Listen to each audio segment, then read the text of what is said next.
Hicham, à toi la parole, sans trop tarder. Pour continuer, s'il te plaît.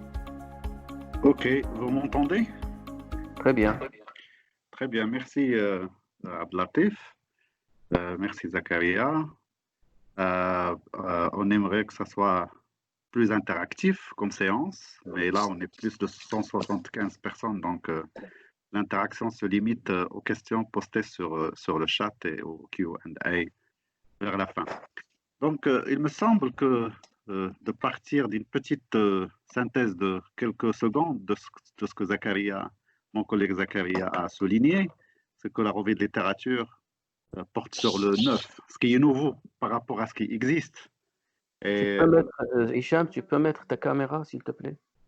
Ben, j'ai activé ma caméra, hein. Je l'ai activée. Non, on ne te voit pas. Donc je vais arrêter la présentation et refaire une deuxième fois. Ok. S'il vous plaît, on voit la présentation. Je vais reprendre la présentation. Parce que là, vous me voyez? Non? Très bien. On voit la C'est bon? présentation. Oui. Mais vous ne me voyez pas, moi. Ma caméra est activée. Ben, il y a un problème technique, mais tu continues, c'est pas grave. Non, on vous voit, vous. Ben, écoutez, ça dépend donc des ordinateurs. L'essentiel, c'est de continuer. Alors, je continue. Très bien. Tu reviens à ta présentation. Voilà, parfait. Okay. Donc, je disais que normalement, la revue de littérature et l'analyse des arguments ne sont pas deux exercices séparés. C'est la même chose. Normalement, ça doit être intégré. Mais pour des raisons de clarification, d'explicitation, pour des raisons pédagogiques, on les a séparés juste pour mettre l'accent sur l'essentiel. Les 5 C que Zakaria a mentionnés sont fondamentales, à mon avis. Citer, comparer, contraster, critiquer, connecter. Mais pour pouvoir mettre en œuvre cet exercice critique, il va falloir savoir identifier quels sont les arguments qu'on va citer. Parce que quand on lit un article ou un livre, on ne cite pas les détails, on ne cite pas ce qui est secondaire, on cite essentiellement ce qui est principal, c'est-à-dire les arguments. Donc, les objectifs de cette deuxième séance portent sur la capacité de reconnaître la structure et le contenu d'un argument. C'est-à-dire quand on dit, j'ai vu tout à l'heure dans le chat qu'il y avait des questions, qu'est-ce qu'un argument? Et là, c'est l'occasion d'en parler un peu plus explicitement. C'est un argument a une structure, il a un contenu. On va essayer aussi de saisir la logique d'un argument. Comment saisir la logique d'un argument? En vue de pouvoir le critiquer, le confronter, le citer, etc., comme disait Zakaria tout à l'heure, et apprendre la lecture et l'analyse argumentative. Parce que l'analyse argumentative est différente de la lecture et analyse ordinaire. C'est-à-dire quand on lit un roman, on suit un récit, donc il n'y a pas forcément d'argument explicite, mais pour la lecture académique, elle a ses règles, c'est-à-dire on doit pouvoir être en mesure d'identifier, de spot, identifier l'argument et de le reprendre pour pouvoir le confronter et le comparer avec les autres arguments dans la littérature. Donc, pourquoi l'analyse argumentative est importante? Vous voyez les slides là? C'est bon? Oui.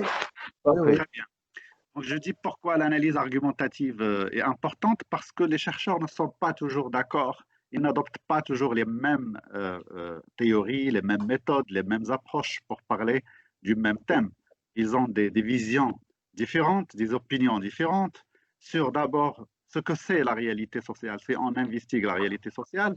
Certains s'intéressent aux structures, certains s'intéressent aux actions des individus, d'autres s'intéressent aux interactions, etc. Donc la nature du réel et de la réalité n'est pas partagée par l'ensemble des chercheurs. Donc là, on parle d'ontologie, c'est-à-dire quel est le regard qu'on porte sur le réel et quelle est la partie du réel sur laquelle le chercheur veut focaliser et éliminer ou négliger les autres aspects de la réalité.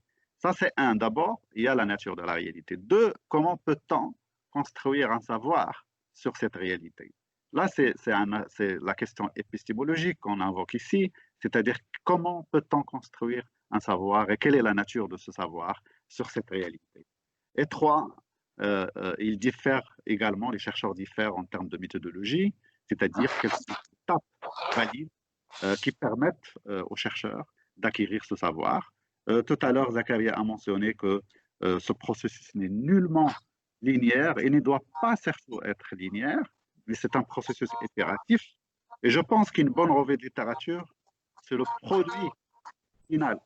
S'il vous plaît, désactivez le micro. Il y a quelqu'un. Vas-y. OK.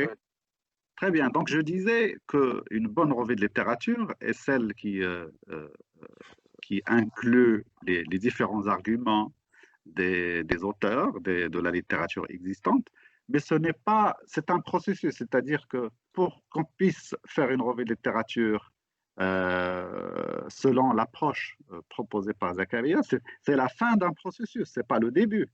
Donc, c'est après un va-et-vient presque interminable entre la réflexion sur votre propre question de recherche et votre thème de recherche et ce qui existe dans la littérature et les données que vous collectez, c'est à travers ce va-et-vient itératif entre toutes ces dimensions qu'on arrive vers la fin éventuellement et à une bonne revue de littérature. Quand on dit argument, analyse argumentative, on parle d'un langage logique, c'est-à-dire, comme on va le voir tout à l'heure, la définition d'un argument, c'est une cohérence logique entre un certain nombre de présupposés ou de points de départ et la conclusion. C'est-à-dire, analyser un argument, c'est essayer aussi d'évaluer ce lien. Y a-t-il un lien logique entre les points de départ de l'auteur, en analysant un certain thème, et la conclusion qu'il partage avec nous, avec laquelle il essaie de nous convaincre. Et donc, il y a un élément logique, et donc ça nécessite aussi une bonne analyse argumentative, ça nécessite une initiation aux différents modes de pensée logique, déductif, inductif, abductif, etc., comme on va voir tout à l'heure. Et donc, il y a différentes logiques. Il y a la logique déductive et la logique inductive. Je vais expliquer un peu la différence entre les deux. Donc, quand on parle d'un argument déductif, il s'agit d'une proposition, d'un ensemble de phrases, une proposition dont la validité ou l'invalidité est connue avant l'expérience. Pourquoi? Parce qu'on déduit la conclusion de manière logique à partir d'un principe général. Donc, dans un argument déductif, la conclusion doit découler logiquement des prémices. Alors, c'est quoi les prémices?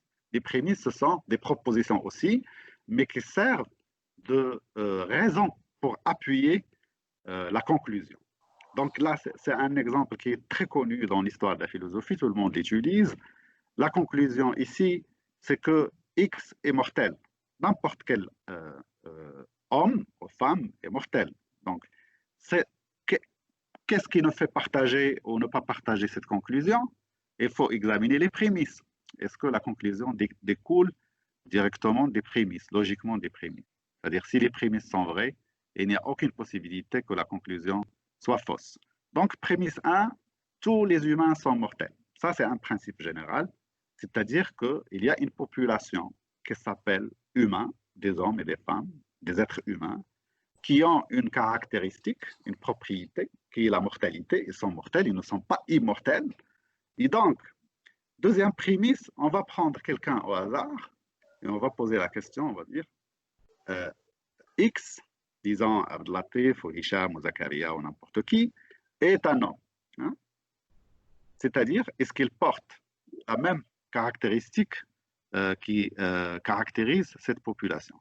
Et si il est un homme ou une femme, il doit donc partager cette propriété qui est la mortalité. Donc, tous les humains sont mortels, X est un homme ou une femme, donc X est mortel. Cet argument est valide. Pourquoi il est valide? Car quand les prémices sont vraies, la conclusion doit également être vraie. Ça, c'est la déduction. C'est-à-dire, on part d'un principe général. On ne fait pas du terrain pour valider ou invalider les arguments déductifs. On part d'un principe général et on l'applique à des cas particuliers. On peut dire, on peut citer d'autres exemples. Tous les chats sont feignants. Un tel chat X, un tel est chat, et donc le X est feignant, etc. Mais ce n'est pas ce type d'argument qui nous intéresse, parce qu'il n'ajoute rien à la connaissance sur la réalité sociale. Les types d'arguments qui sont souvent utilisés dans les sciences sociales sont les arguments inductifs, c'est-à-dire ils utilisent la logique inductive et pas la logique déductive. C'est quoi un argument inductif? C'est l'inverse de l'argument déductif. C'est une déclaration, un ensemble de phrases, qui n'est pas valide ou invalide, comme dans les arguments déductifs, mais qui est soit fort, soit faible. C'est-à-dire il y a un continuum. Très fort, fort, moyen, faible, très faible argument. C'est un argument dont la force ou la faiblesse devient probable avec l'accumulation des savoirs à partir des expériences. Donc on peut dire, par exemple, il a plu toute la semaine dernière.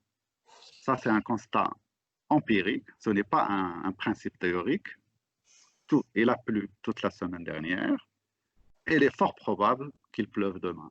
Donc ça, c'est un argument inductif parce qu'il est a posteriori, il est fondé sur une collecte de données. Et il est fondé sur une analyse empirique. Donc,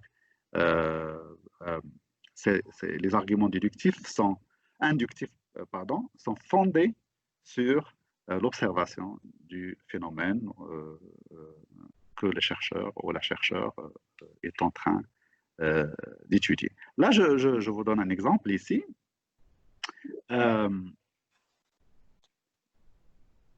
Conclusion. Je commence par la conclusion parce que c'est plus intéressant. Elle est plus sûre de voyager en avion qu'en voiture. Alors, pourquoi être d'accord avec, on n'est pas d'accord avec cette conclusion? Donc, les prémices utilisées ici sont fondées sur des statistiques d'une certaine période, parce que les statistiques montrent que les accidents de voiture sont beaucoup plus fréquents que les crashs d'avion. Et donc, elle est plus sûre, elle est beaucoup plus probable de faire un accident quand on voyage en voiture que quand on voyage en avion. Et donc, les crashs d'avion sont spectaculaires, ils font peur parce qu'ils sont très peu nombreux, très peu fréquents, mais quand ça arrive, ils font l'objet d'une couverture médiatique assez large et avec une dimension catastrophique qui visualise les débris de l'avion, etc. Et puis, l'objet aujourd'hui, ce n'est pas de parler des accidents de voiture ou d'avion, mais c'est juste de montrer un exemple fort de ce que c'est un argument inductif. Et comme j'ai dit tout à l'heure, dans la force et la faiblesse, change tout le temps au gré des données empiriques et expérimentales éventuellement dont on dispose. Là, il y a un troisième type de raisonnement qu'on appelle abduction en anglais. Je ne sais pas, est-ce qu'on peut dire en français abduction? Oui, ça se dit? Ça se dit, oui. Ok. C'est un type de raisonnement qui est assez intéressant. Et juste pour vous donner un exemple assez familier, quand on va chez le médecin, on lui dit, on parle au médecin de ce qu'on ressent. J'ai mal ici, j'ai mal au dos, j'ai des maux de tête, j'ai de la fièvre, etc. Et ce sont des signes empiriques qui permettent au médecin de guider son hypothèse. Donc là, on n'est pas dans l'induction-déduction encore, on est dans le stade initial qui permet à l'observation directe du champ de recherche pour augmenter les chances de découvrir quelque chose qu'on ne connaissait pas encore. C'est-à-dire, on cherchait quelque chose à travers notre question de recherche et nos questions de recherche, mais si on est suffisamment préparé mentalement, et si on est suffisamment alerte et vigilant, on devrait peut-être avoir de la chance de tomber sur quelque chose dont la valeur est supérieure à l'objet de recherche initial. Là, c'est le mot-clé, ça s'appelle serendipity en français ou serendipity en anglais, et c'est un événement heureux qui arrive aux chercheurs chanceux, qui ont de la chance de trouver quelque chose qu'ils ne cherchaient pas et qui s'avère, après examen étroit, qu'elle est beaucoup plus intéressante comme problématique que le point de vue initial. Et donc, le raisonnement abductif suppose que les chercheurs se libèrent des a priori théoriques. C'est-à-dire, éventuellement, on a tous des biais théoriques et empiriques par rapport aux méthodes de recherche que chaque chercheur utilise, mais on devrait être en mesure de prendre ses distances avec ces a priori théoriques, ou au moins les neutraliser, les mettre entre guillemets, pour qu'on puisse voir quelque chose d'émergent, quelque chose d'intéressant. Parce que comme le disait Karl Popper, qui est un philosophe des sciences très connu dans la littérature sur la philosophie des sciences, c'est que quand nous regardons la réalité, ce regard n'est pas neutre. Il y a toujours des présupposés, une manière de regarder la réalité qui découle des théories qu'on invoque lors de cet exercice d'observation. Donc, une fois un fait nouveau, si vous avez de la chance lors de votre thèse de découvrir quelque chose de nouveau qui n'a pas été qui n'a pas été du tout découverte auparavant ou bien suffisamment analysée et discutée, à ce moment-là, vous devez transformer cette observation initiale en hypothèse, en bonne et due forme, afin de la vérifier sur le mode soit inductif, approche inductive traditionnelle, soit sur le mode hypothéco-déductif. Je dois expliquer ce mot, hypothéco-déductif, pour ceux qui ne sont pas familiers. C'est quoi hypothéco-déductif? C'est-à-dire, on part d'une théorie existante, on déduit des hypothèses sur la relation entre les phénomènes ou les variables à partir de cette théorie, et on collecte les données historiques ou statistiques, etc., pour vérifier cette hypothèse. Donc, par exemple, tous les sociologues et économistes connaissent Max Weber, par exemple, qui a théorisé le capitalisme comme étant le produit de l'éthique protestante à une période historique donnée. Et donc là, c'est une théorie. On peut élaborer, déduire des hypothèses de cette théorie et collecter les données pour infirmer ou confirmer cette théorie, mais on va voir ça dans les deux séances consacrées à l'articulation entre théorie et empirie.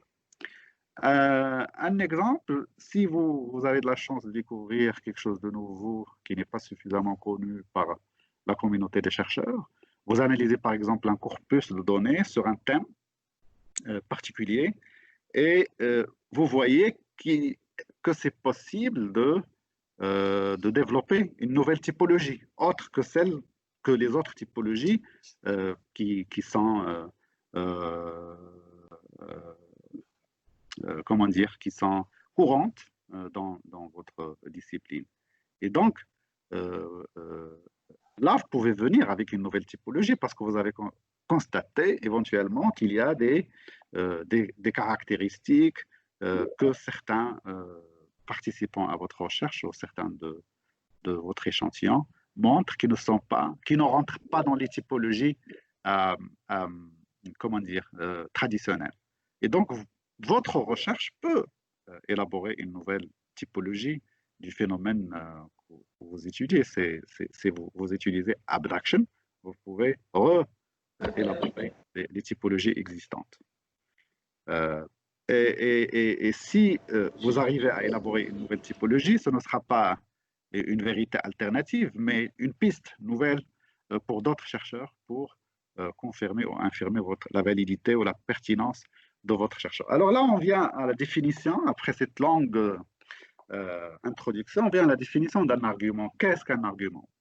Une définition un peu formelle, c'est une série de propositions dont certaines servent de prémices et une seule proposition sert de conclusion. Alors, je vous rappelle l'exemple d'argument que j'ai donné tout à l'heure. Tous les humains sont mortels. Socrate est un homme, et donc Socrate est mortel. Donc, c'est une série de propositions dont certaines servent de prémices. Proposition 1 et 2, tous les humains sont mortels. Socrate est un humain, ce sont des prémices. Deux prémices. Et la conclusion, Socrate est mortel. Donc, c'est ça un argument. C'est une série de phrases qui assertent quelque chose. Et la conclusion sert d'affirmer quelque chose sur la base de ce qui est dit dans les prémices. Donc, quand on lit un texte, on peut détecter la conclusion dès le premier paragraphe. Par exemple, parmi les principaux déterminants du chômage au Maroc est la faiblesse de la formation continue ou la formation professionnelle. Ça, c'est une conclusion. Mais on n'est pas appelé à partager aveuglement cette conclusion. On devrait chercher dans l'article pourquoi l'auteur donne un poids si important à ce facteur qui est la formation continue, la formation professionnelle, pour expliquer le chômage. Et donc, l'analyse argumentative permet au lecteur, après avoir maîtrisé comment la faire et comment la pratiquer, comment dire, to engage, c'est-à-dire de s'engager sur un temps critique avec ce que dit la littérature, les conclusions de l'auteur et pourquoi il dit ce qu'il dit. Donc la conclusion découle logiquement entre guillemets, parce que quand il s'agit de la déduction, quand un argument est valide, il est 100% valide, on ne peut pas l'invalider, mais logiquement, c'est-à-dire y compris la logique inductive, abductive, etc. Là, quand on compare l'argument déductif avec l'argument inductif, donc on dit que l'argument déductif soit il est valide, soit invalide, on le sait davantage, on n'a pas besoin de faire de l'expérience pour valider ou invalider un argument déductif, parce que du moment que ça part d'un principe général appliqué au cas particulier. Par contre, l'argument inductif ne peut pas être valide ou invalide, mais il est soit fort, soit faible. Il est flexible, bien sûr, parce que quand les données empiriques changent, bien sûr que la force ou la faiblesse de cet argument devrait augmenter ou baisser. Et si vous suivez l'actualité sur les traitements de Covid-19 ces dernières semaines, vous allez constater qu'à chaque fois, il y a un nouveau argument. La chloroquine s'avère très efficace pour traiter le Covid-19. D'autres études disent non, ce n'est pas efficace.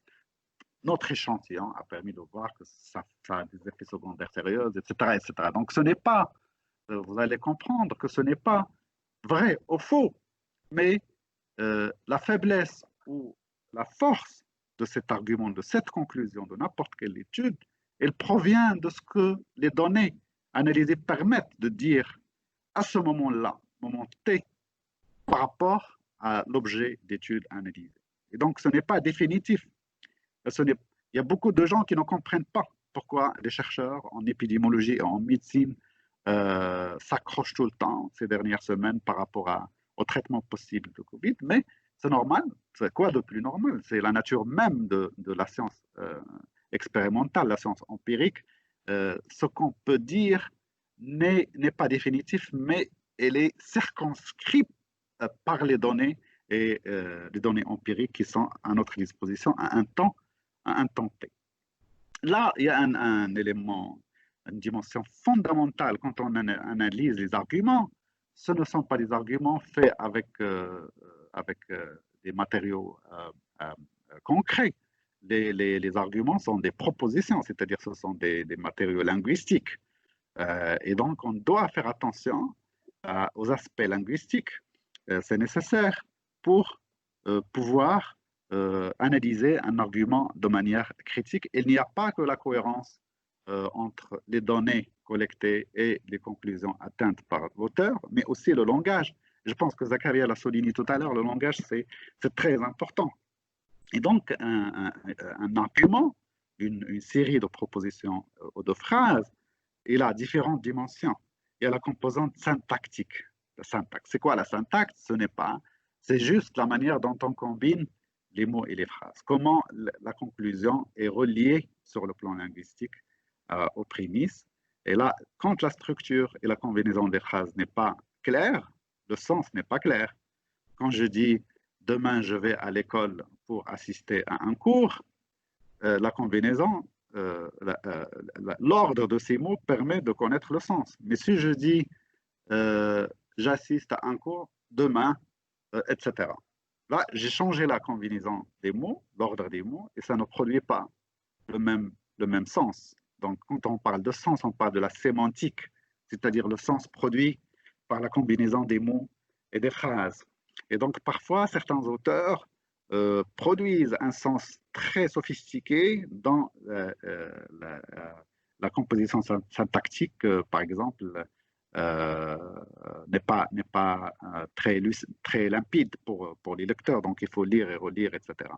Et puis, il y a la dimension étiquette d'un argument, c'est-à-dire la manière dont on s'adresse aux autres. L'étiquette, c'est social. C'est-à-dire, quand je reparle, par exemple, en pleine séance d'échange, de cours, etc., si je vous dis « asseyez-vous », ça, ce n'est pas très gentil, c'est un peu autoritaire, etc. Mais si je dis « asseyez-vous, s'il vous plaît », là, j'observe un peu une règle de l'étiquette, de la bienséance et les règles de bonne manière, etc., qui devraient régir les échanges entre les chercheurs dans la communauté de chercheurs. Donc, parfois, vous tombez sur des articles qui font une critique acerbe et limite méchante aux travaux existants, et parfois, vous tombez sur un auteur qui respecte l'étiquette et les bonnes manières d'échange entre auteurs, etc. Il faut faire attention aussi, parce que ce n'est pas parce que j'élabore un argument de manière violente que j'ai raison.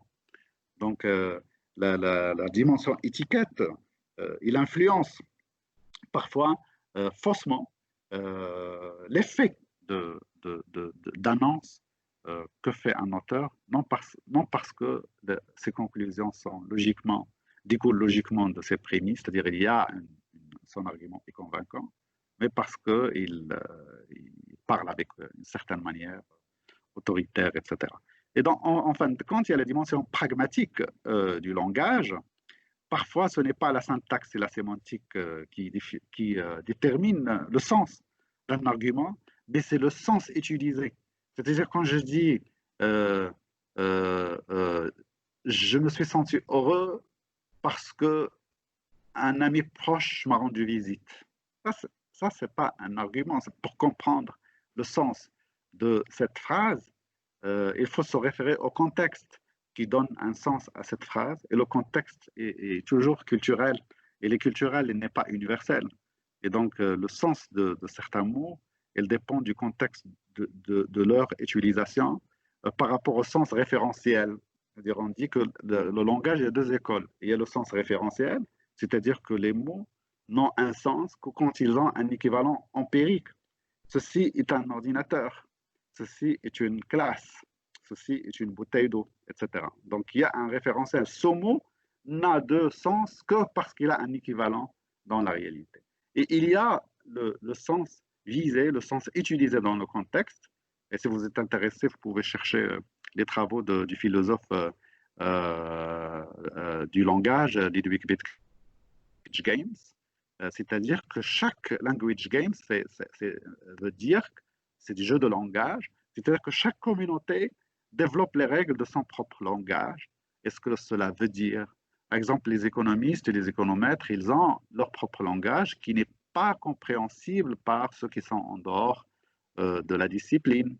Quand j'élabore un modèle économétrique, tous les économètres et les économistes vont comprendre ce que ça veut dire. Mais si vous le montrez à quelqu'un qui fait de la littérature et qui n'a jamais vu un modèle mathématique, il ne va pas comprendre.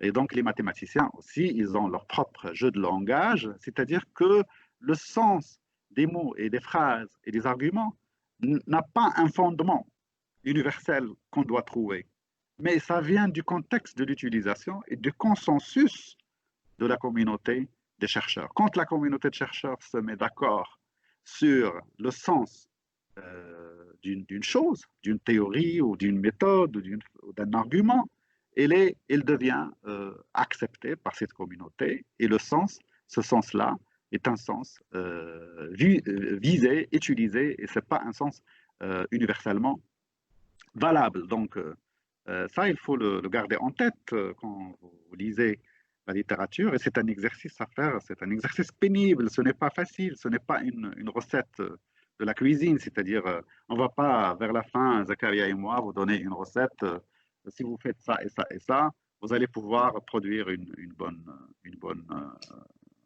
revue de littérature et une bonne analyse argumentative. Ça, c'est pas possible. Et il n'y a aucun chercheur qui arrive à faire une revue de littérature parfaite tout le temps.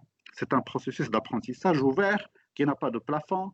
Et plus on pratique, plus on s'améliore, plus on argumente mieux, etc. Donc là, comment? Là, c'est la question importante, c'est comment on peut identifier les arguments dans un texte. Est-ce que vous m'entendez là? Parce que je n'ai pas l'impression. Juste pour m'assurer que... Si. Ok, très bien. Tout le monde te suit. On Ok. t'entend, Hicham, on t'entend. Parfait, parce que parfois j'ai l'impression que je suis seul dans la salle. Ouais. Comme il n'y a seul, pas de caméra. t'es seul, Ok. ça c'est sûr. Ok, maintenant la question que vous devez vous poser, c'est-à-dire quand on lit un texte, comment on va trouver ces arguments? Y a-t-il une méthode de lecture qui nous permet de trouver ces arguments? Et ben, la méthode qu'on a utilisée par les chercheurs est la suivante. On cherche des marqueurs. C'est-à-dire pour trouver un argument, il y a des marqueurs qui sont dans le texte. Et comme on a parlé de la composition d'un argument, c'est les prémices et la conclusion, ok? C'est-à-dire, on devrait identifier les arguments en cherchant les marqueurs de prémices et les marqueurs de conclusion. Tout ce qui suit les marqueurs de conclusion devrait être des conclusions, c'est-à-dire donc, hein, par conséquent, à cause de, il s'ensuit que, il en résulte que, et vous pouvez mettre dans le chat si vous avez d'autres exemples de marqueurs de conclusion. Quand je dis je suis fatigué parce que j'ai travaillé toute la journée. Donc, parce que c'est un argument de conclusion. J'ai travaillé toute la journée. Je suis fatigué, c'est la conclusion. Parce que j'ai travaillé toute la journée, c'est le prémisse. Ou bien, en raison d'une longue journée de travail, là, ça devient un marqueur de raison. Là, je donne une raison pourquoi je suis fatigué. En raison d'une longue journée de travail, je me sens fatigué. Ou bien du moment que tu ne me respectes pas, eh bien moi aussi, je ne vais pas te respecter. Donc, ça, c'est un exemple facile. Mais quand on examine des arguments académiques, et parfois dans des domaines de spécialité assez pointus, ça devient difficile. Ce n'est pas si transparent que ça. C'est-à-dire, il faut qu'on fasse plusieurs lectures pour pouvoir isoler les arguments des auteurs et pouvoir appliquer le schéma que Zakaria a partagé avec nous pour pouvoir citer. On ne va pas citer un détail insignifiant d'un article.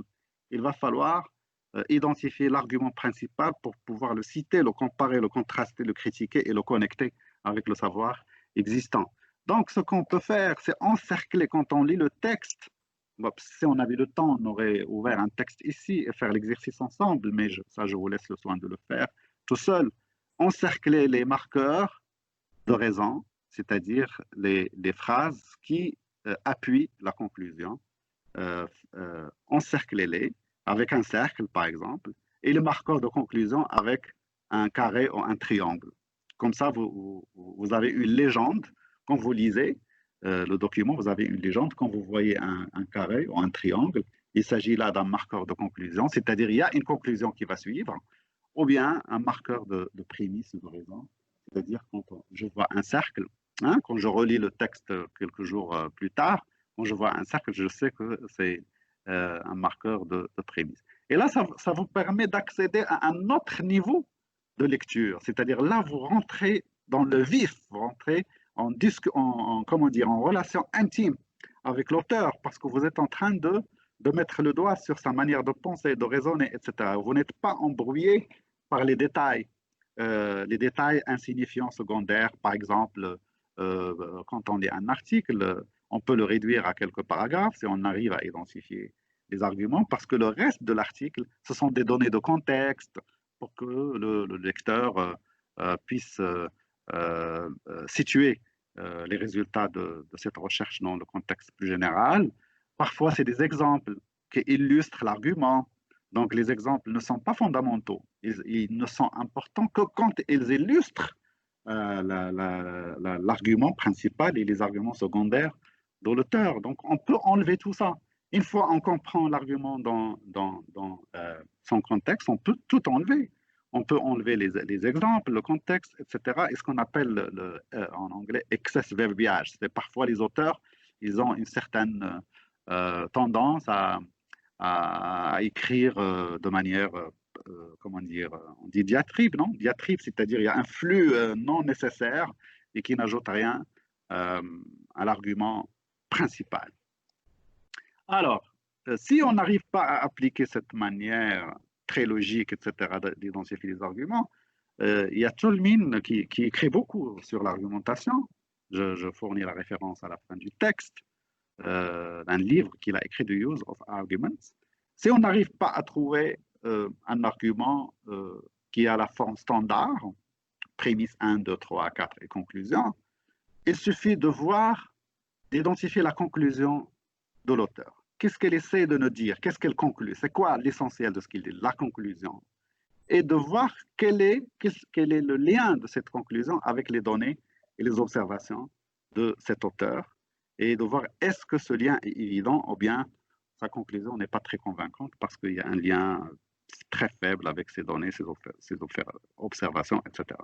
Mais vous allez voir que parfois, quand on lit des articles théoriques, il n'y a pas de renvoi direct et automatique aux données empiriques. Il va falloir faire fonctionner un autre type de vérification de la force ou de la faiblesse d'un argument théorique en le confrontant à d'autres arguments théoriques. C'est-à-dire que pas tous les articles incluent des données et des observations empiriques.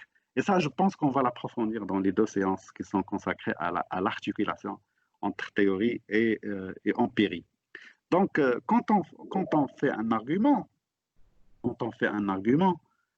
c'est-à-dire notre conclusion est fondée sur un certain type de revendication, c'est-à-dire on revendique quelque chose.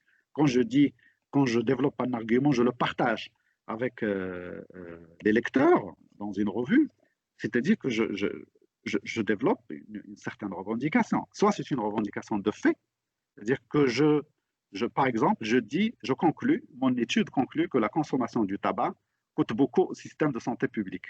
Ça, c'est un argument. Maintenant, pourquoi je le dis? Est-ce que les données que je partage sur lesquelles j'ai fondé mon argument sont suffisantes pour que vous soyez d'accord avec cette assertion, cette conclusion? La consommation du tabac coûte beaucoup au système de santé publique. Donc, cet argument n'est pas valide ou invalide, mais il est soit fort, soit faible, selon les données que j'utilise pour élaborer cet argument. Et il peut arriver, il arrive tout le temps, que les mêmes données analysées de différentes perspectives théoriques peuvent conduire à des conclusions différentes. Et ça, je pense qu'on va l'attaquer dans l'articulation entre théorie et empirie, parce qu'il y a beaucoup de fausses conceptions de cette articulation entre théorie et empirie. L'empirie, c'est-à-dire les données qu'on collecte directement sur les terrains, que ce soit par les enquêtes expérimentales, les analyses expérimentales ou bien des enquêtes d'observation, ou bien une ethnographie ou des entretiens et des focus group, etc. Toutes les données qui permettent toutes les méthodes de recherche ne peuvent nullement avoir un seul sens. Ils sont interprétés de différentes manières selon le regard qu'on porte sur ces données. Donc là, il s'agit de revendication de faits, c'est-à-dire j'ai constaté un fait à partir de ce corpus de données et à partir de cette, de cette perspective théorique, et j'arrive à cette conclusion. Donc, si vous partagez avec moi mes présupposés théoriques épistémologique, ontologique, etc., vous allez peut-être certainement être d'accord avec moi sur la conclusion. Mais si vous partez d'une autre perspective, donc il est fort probable que vous ne soyez pas d'accord. Oui, je vois une question là, approche interdisciplinaire. Tout à fait, mais interdisciplinaire, il faut préciser ce que ça veut dire. Et là, ce n'est pas le contexte de l'évoquer ici. Donc, deuxième type de revendication, c'est la revendication de valeur. C'est-à-dire que l'argument n'est ni valide ni invalide, mais il est fondé sur un jugement de valeur ou un jugement moral.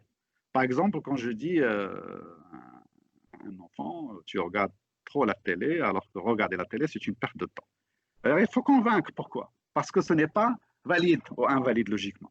Ça peut être fort, ça peut être faible, mais si je regarde que les documentaires historiques, etc., ça va me permettre d'enrichir ma culture générale, etc. Donc, je ne suis pas d'accord que c'est une perte de temps. Donc, ça dépend de ce que tu regardes, etc.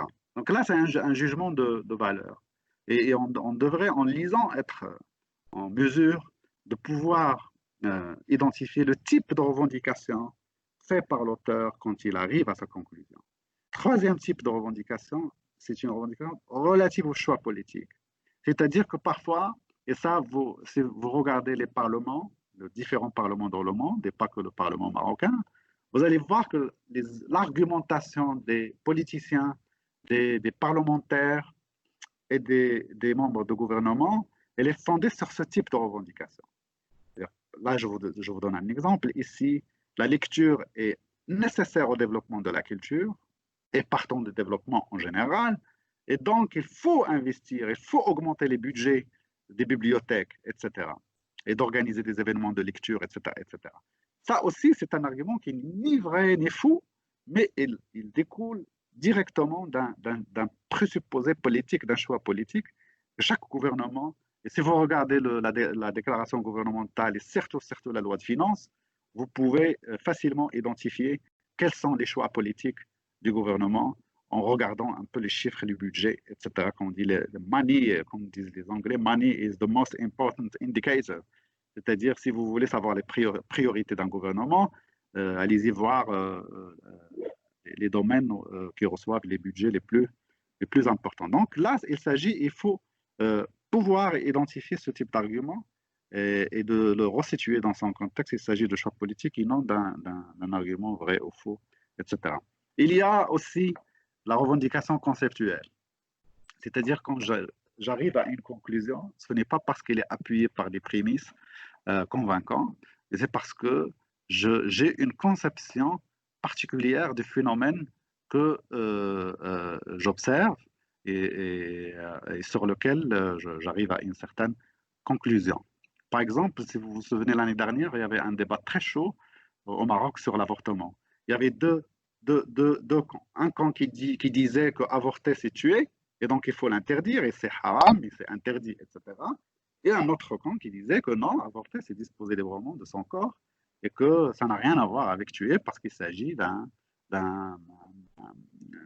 d'une opération qui devrait relever totalement de la liberté de la personne à disposer de son corps, et ça ne concerne en rien le reste de la société, etc. Donc là, c'est deux conceptions différentes. Et ça rejoint aussi les arguments de valeur et les arguments de type moral. Sauf que là, il s'agit de conceptualiser. Avorter, c'est tuer. Ça, c'est une phrase théorique, mais elle a un impact fort sur celui qui écoute. Quand il te dit, si tu avortes, c'est que tu tues un être humain. Mais si tu changes ce discours et tu dis, non, les personnes ont des droits fondamentaux reconnus par la Constitution, par les conventions internationales, etc. Et parmi ces droits, la liberté de disposer de son corps. Et donc là, c'est une conception totalement différente. Et les conclusions doivent être, quand vous faites votre littérature, les conclusions doivent être comparées, contrastées, etc. selon, non parce qu'ils sont vrais ou fausses, mais parce qu'ils sont fondés sur une revendication conceptuelle et en second degré moral, pas second degré, mais fondamentalement moral et fondé sur les valeurs. Et enfin, pour finir avec la typologie de revendication qu'on retrouve dans les différents types d'arguments, c'est la revendication interprétative. C'est-à-dire comment différents auteurs interprètent les mêmes données historiques. Là, je vous donne l'exemple de Marx et Weber sur le phénomène du capitalisme. Le capitalisme est relativement récent, c'est-à-dire de 2-3 siècles au maximum. Beaucoup d'auteurs qui ont observé la transition des sociétés traditionnelles aux sociétés industrielles et qui ont été plus ou moins témoins de la naissance du capitalisme, ils ont eu des interprétations différentes. Donc, pour faire court, Marx voit le capitalisme comme une étape historique, comme d'autres étapes, caractérisée surtout par la lutte des classes, parce que dans les systèmes pré-capitalistes, il n'y avait pas de lutte de classe, il y avait d'autres rapports, types de rapports, rapports sociaux au sein de la société. Mais selon Marx, le capitalisme, on peut l'identifier historiquement quand on commence à observer qu'il y a une lutte de classe entre les détenteurs des moyens de production et le prolétariat qui est la population des travailleurs. Alors pour Max Weber, qui est allemand aussi, philosophe, sociologue, historien, il faisait tout, allemand, pour lui, il voit la naissance du capitalisme non à travers le prisme de la lutte des classes, comme Marx, mais à travers l'éthique protestante. Parce que lui, il voit que la réforme protestante, c'est-à-dire quand le protestantisme, comment dire ça? Je ne connais pas le mot, j'arrive pas à le dire. En tout cas, vous avez compris. Il y a l'aile catholique du christianisme et l'aile protestante. Et donc, les valeurs protestantes encourageaient le travail, l'investissement, encourager l'épargne, l'idée de l'épargne, etc. Et c'est à travers une analyse historique minutieuse de ce type de pratique au sein de la population protestante que Max Weber, en comparant ce type d'observation à d'autres contextes, arrive à la conclusion que l'éthique protestante a joué un rôle essentiel dans le développement du capitalisme, de l'esprit du capitalisme, c'est-à-dire l'idéologie capitaliste et les pratiques capitalistes. Voilà, donc je vais finir d'ici 2-3 minutes. Et ici, je synthétise en partageant avec vous une méthode de lecture critique de la revue de littérature. Et je vous conseille d'appliquer cette méthode en ayant à l'esprit les 5 C que Zakaria a partagé avec nous. Citer, comparer, contraster, critiquer, connecter. Donc, toujours, on fait une première lecture légère, c'est-à-dire ce qu'on appelle la lecture rapide. C'est quoi la lecture rapide? Je lis l'abstract, l'introduction, la conclusion, et j'ai une idée, table des matières peut-être, s'il y en a une, j'ai une idée globale sur ce qui est dit dans cet article, sur ce qui est revendiqué en général. Et là, je commence la lecture approfondie. C'est quoi la lecture approfondie? C'est que quand je suis disponible mentalement, maintenant que j'ai une idée, quand j'ai lu l'introduction, la conclusion, la table des matières, là, j'attaque la lecture approfondie. C'est-à-dire, j'identifie les marqueurs des prémices et des conclusions, je les encercle pour pouvoir commencer à prendre les notes de manière systématique. Et donc, ça, il s'agit de la légende, il faut souligner, encercler, mettre des guillemets, etc. Ça, chacun choisit ses propres choix par rapport à ces légendes. Et enfin, tenter à ce stade de résumer l'argument de l'auteur et de voir est-ce que l'argument est clair ou pas clair. S'il n'est pas clair, c'est soit vous n'avez pas bien lu, soit vous avez raté quelque chose, soit que l'argument n'est pas explicite, il est implicite, et il va falloir prendre une petite distance avec ce papier et revenir le lire plus tard, ou bien trouver d'autres articles qui se réfèrent à l'argument de cet auteur, etc. OK? Donc, je finis avec les erreurs de raisonnement. Quand on analyse les arguments, on devrait également être en mesure d'identifier des erreurs de raisonnement, c'est-à-dire quand quelqu'un appuie une conclusion par des prémices, des raisons qui n'ont absolument rien à voir avec sa conclusion. Par exemple, les définitions implicites de concepts. Moi, je parle de la violence, je ne définis pas la violence. C'est-à-dire, tu peux comprendre ce que tu veux avec la violence, et je formule une conclusion en disant, mes études ont montré que la violence est très, très, très, comment dire, diffuse, comment dire, Prépondérant. très répandue, ouais, prépondérant, répandue au Maroc. Mais de quel type de violence vous parlez? Est-ce que vous parlez de la violence physique, vous parlez de la violence économique, est-ce que vous parlez de la violence symbolique, hein, qui est, comme dit Pierre Bourdieu, c'est la forme de violence la moins invisible et la plus féroce, la plus dangereuse et la plus insupportable. Il y a aussi les définitions illégitimes, c'est-à-dire quand je restreins abusivement une définition pour servir juste mon idée. Hein, la liberté, par exemple. Quand je dis, écoute, c'est bien beau de parler de liberté, mais au-delà d'un certain niveau, je le définis moi, et il ne s'agit plus de liberté, il s'agit comment dire, d'intérêt public, etc., etc. Donc, qui c'est qui donne le droit à un auteur de restreindre la définition d'un concept et le restreindre pour une raison, comment dire, politique ou idéologique, etc. Quand un auteur utilise le langage émotionnel, c'est-à-dire on ne peut pas voir plus clairement est-ce qu'il a raison ou pas. C'est-à-dire quand vous commencez un texte qui dit, par exemple, je ne supporte pas l'analyse marxiste du capitalisme parce que elle est, etc., etc. Donc là, je ne supporte pas, n'en rajoute rien à notre compréhension de l'argument. Il faut chercher vraiment les raisons qui appuient la conclusion et non pas le langage émotionnel. Ou bien quand tu discutes avec quelqu'un et il te dit mais ça m'énerve ce que tu dis, mais pourquoi ça t'énerve? Ce n'est pas, c'est un langage émotionnel. Ce n'est pas, ça n'aide pas à mettre le doigt sur les arguments. Aussi, fausse généralisation est une erreur de raisonnement. Si mon échantillon n'est pas représentatif, si mon échantillon porte sur un petit groupe qui ne représente pas la population, parce que là, vous comprenez, pour ceux qui font du quantitatif, quand on sélectionne un échantillon, on devrait démontrer que les individus qui sont dans cet échantillon représentent les caractéristiques principales de la population de laquelle cet échantillon a été tiré.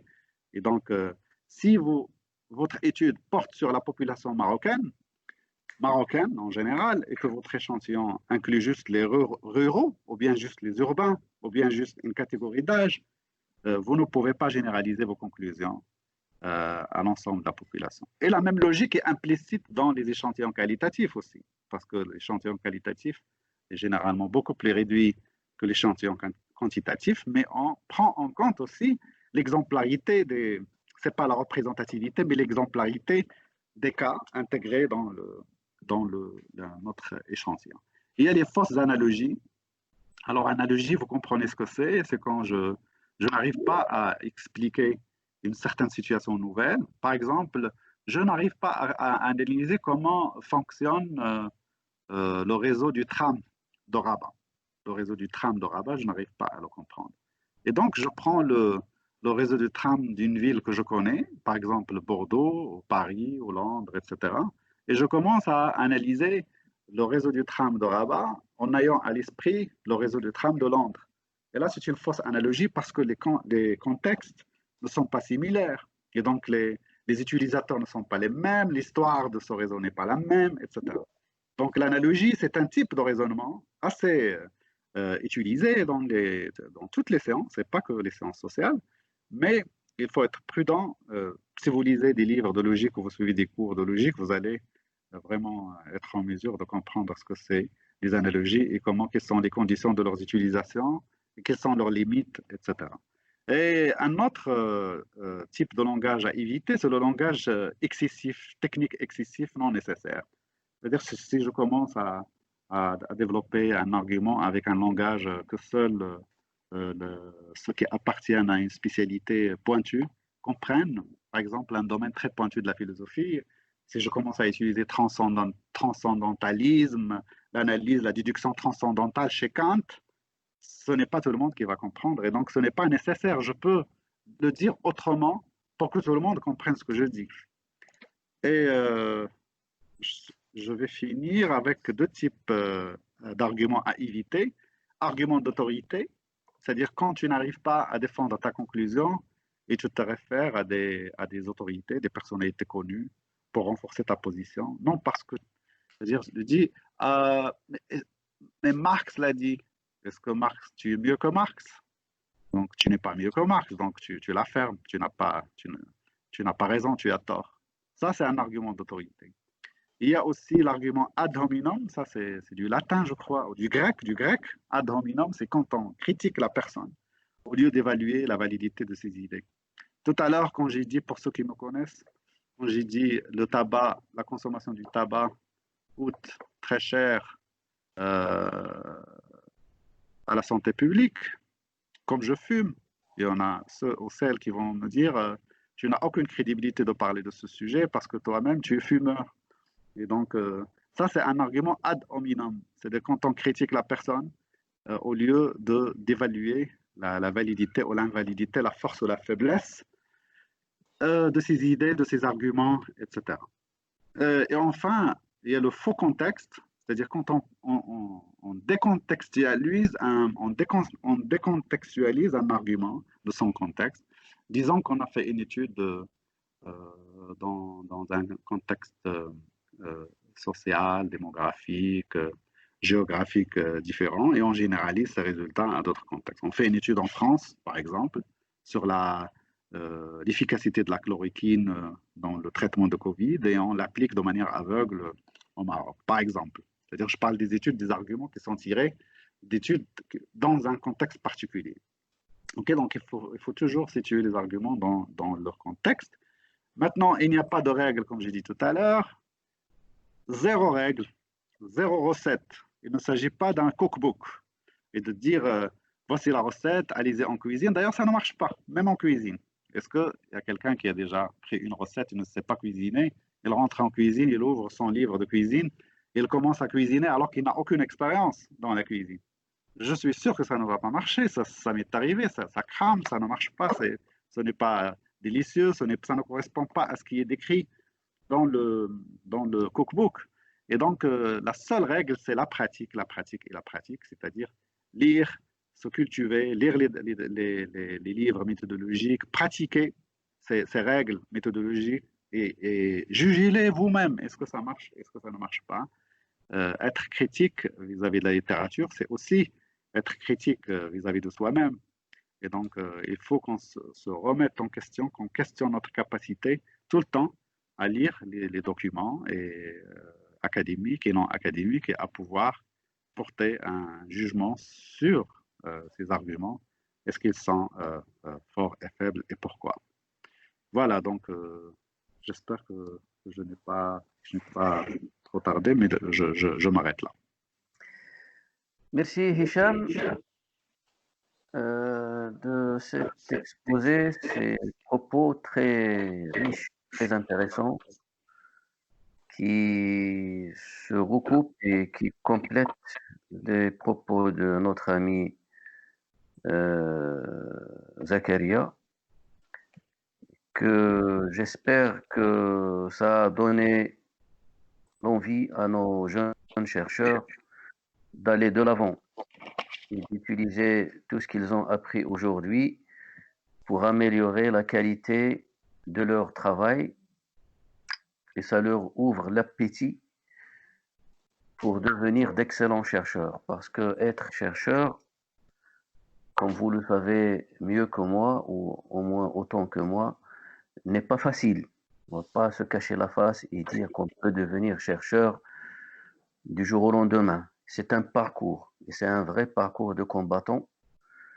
Et la revue de la littérature et l'argumentation, c'est comme l'a dit, comme l'a si bien décrit tout à l'heure Zakaria, c'est la charpente.